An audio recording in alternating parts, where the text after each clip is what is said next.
નમસ્કાર, હું નીતિન પટેલ. તમે જોઈ રહ્યા છો સમાચાર મેં આગે ન્યૂઝ. હવે જોઈએ આજના સમાચાર.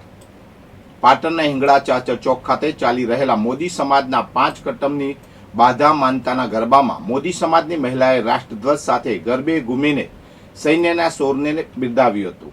પાકિસ્તાનને જડબાતો જવાબ આપવા માટે ભારતીય સૈન્ય દ્વારા ઓપરેશન સિંદૂર કરવામાં આવ્યું હતું. આ ઓપરેશનને સલામી આપવા માટે પાટણના હિંગળા ચાચર ચોક ખાતે ચાલી રહેલા મોદી સમાજના 5 કટમની બાધા માનતાના ગરબામાં મોદી સમાજની મહિલાએ પારંપરિક વસ્ત્રોમાં સજ્જ થઈને રાષ્ટ્રધ્વજ સાથે ગરબે ઘૂમી હતી. નવલા નોરતાના 7મા દિવસે વરસાદ વરસતા કેટલાક ગરબાના આયોજન રદ થયા હતા, તો કેટલાક ગરબા આયોજકો દ્વારા ગરબા ચાલુ રાખવામાં આવ્યા હતા. વરસાદના વિઘ્ન વચ્ચે પણ પાટણમાં રાસ ગરબાની રમઝટ બોલી હતી. પાલનપુરની સ્વાગત ગ્રીન સોસાયટીમાં નવરાત્રી પર્વની ભવ્ય ઉજવણી કરવામાં આવી રહી છે. ગઈકાલે ખેલૈયાઓ ગ્રીન કલરના કોટ સાથે ગરબે ઘૂમ્યા હતા. વરસાદના વિઘ્ન વચ્ચે પણ તેમણે ગરબાની મોજ માણી અને ભક્તિના રંગે રંગાયા હતા. તમામ ખેલૈયાઓએ માતાજીની આરાધના માટેના પ્રાચીન ગરબા સાથે ગરબે ઘૂમ્યા હતા. સોસાયટીના પરિવારો ભારતીય સંસ્કૃતિના પ્રાચીન વારસાને જાળવી રાખવા દરરોજ પરંપરાગત પોશાકમાં ગરબે રમે છે. ખેલૈયાઓને ઉત્સાહ જળવાઈ રહે તે માટે સોસાયટીની ઉત્સવ કમિટી દ્વારા દરરોજ ડ્રો સિસ્ટમથી મુખ્ય ઇનામો આપવામાં આવે છે. નાના બાળકોને પણ દાતાશ્રીઓ દ્વારા અભ્યાસમાં ઉપયોગી થાય તેવા સુંદર ઇનામો આપી પ્રોત્સાહિત કરવામાં આવે છે. ઊંઝા શ્રી ઉમિયા માતાજી સંસ્થાનના પ્રમુખ સહિતના હોદ્દેદારોની સર્વાનુમતે વરણી કરવામાં આવી છે.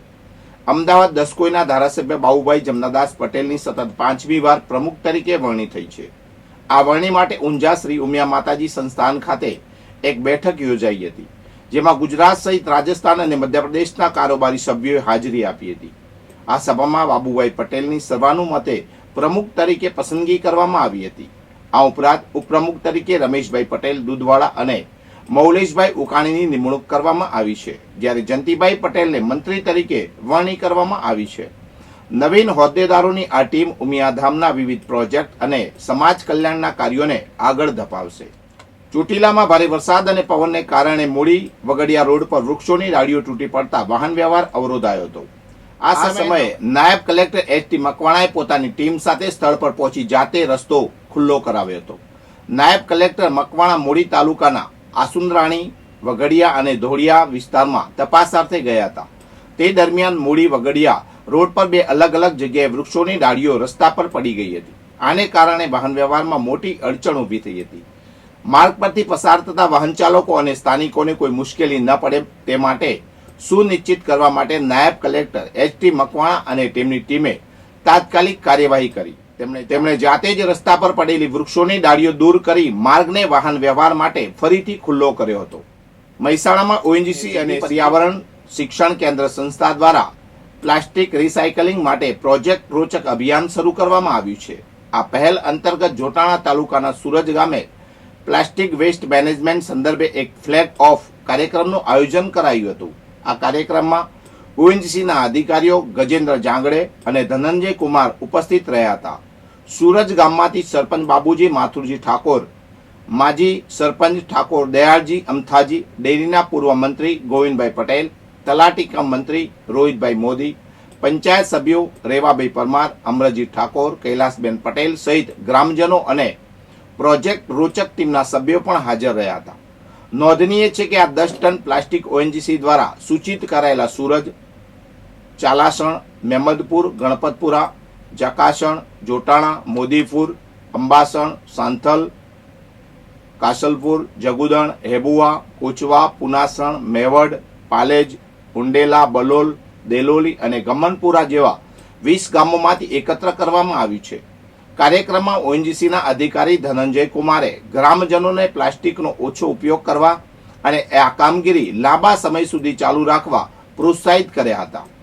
ઓએનજીસીના અન્ય અધિકારી ગજેન્દ્ર જાંગડે સુરજ પ્લાસ્ટિક કલેક્શન સેન્ટરની મુલાકાત લીધી હતી અને પ્લાસ્ટિક વેસ્ટ મેનેજમેન્ટમાં વધુ લોક ભાગીદારી અને ગ્રામજનોનો સહકાર મળે તે માટે અપીલ કરી હતી. આ કાર્યક્રમ દરમિયાન સુરત પ્લાસ્ટિક કલેક્શન સેન્ટર પરથી 1.5 ટન પ્લાસ્ટિક રિસાયકલિંગ માટે ગાડીમાં મોકલવામાં આવ્યું હતું, જેને ગ્રામજનો અને ઓએનજીસી અધિકારીઓ દ્વારા લીલી ઝંડી આપી ફ્લેગ ઓફ કરવામાં આવ્યું હતું. ખોરાક અને ઔષધ નિયંત્રણ તંત્ર દ્વારા ગાંધીનગર જિલ્લાના રૂપાલ ગામે ખાણીપીણીની પેટીઓની તપાસ કરવામાં આવી છે. આગામી આસો સુદ નોમના દિવસે વરદાયની માતાની પલ્લી ઉજવવામાં આવનાર હોવાથી ભક્તોને શુદ્ધ અને આરોગ્યપ્રદ ખોરાક મળી રહે તે સુનિશ્ચિત કરવા માટે આ કાર્યવાહી હાથ ધરાઈ છે. કલેક્ટર મેહુલ કે દવેના માર્ગદર્શન હેઠળ છેલ્લા એક અઠવાડિયામાં કુલ 40 જેટલી ખાણીપીણીની પેઢીઓની તપાસ કરવામાં આવી હતી. ફૂડ સેફ્ટી ઓફિસર દ્વારા રૂપાલ ગામમાં આવેલી 13 જેટલી પેઢીઓની સ્થળ તપાસ કરીને જરૂરી સૂચનો અપાયા હતા. આ તપાસ દરમિયાન ફૂડ એન્ડ સેફ્ટી વ્હીલ્સ વાહનોના પણ ઉપયોગ કરવામાં આવ્યો હતો. ટીપીસી મશીનથી તળેલા તેલની ગુણવત્તા અને પીવાના પાણીની બોટલમાંથી પીએચ મશીન દ્વારા પીએચ સ્તરની સ્થળ પર જ તપાસ કરવામાં આવી હતી. વધુમાં આસો સુદ નોમના પલ્લીના દિવસ દરમિયાન પણ ખોરાક અને ઔષધ નિયંત્રણ તંત્રની ગાંધીનગર અને અન્ય જિલ્લાઓની ટીમો રૂપાલ ખાતે હાજર રહેશે. આ ટીમો ઘીનું વેચાણ કરતા ફેરિયાઓ અને દુકાનોમાંથી ઘીની તપાસ કરીને કાયદેસરના નમૂના લેવાની કામગીરી કરશે. વધુ સમાચાર માટે જોતા રહો સમાચાર મેં આગે ન્યૂઝ. નમસ્કાર.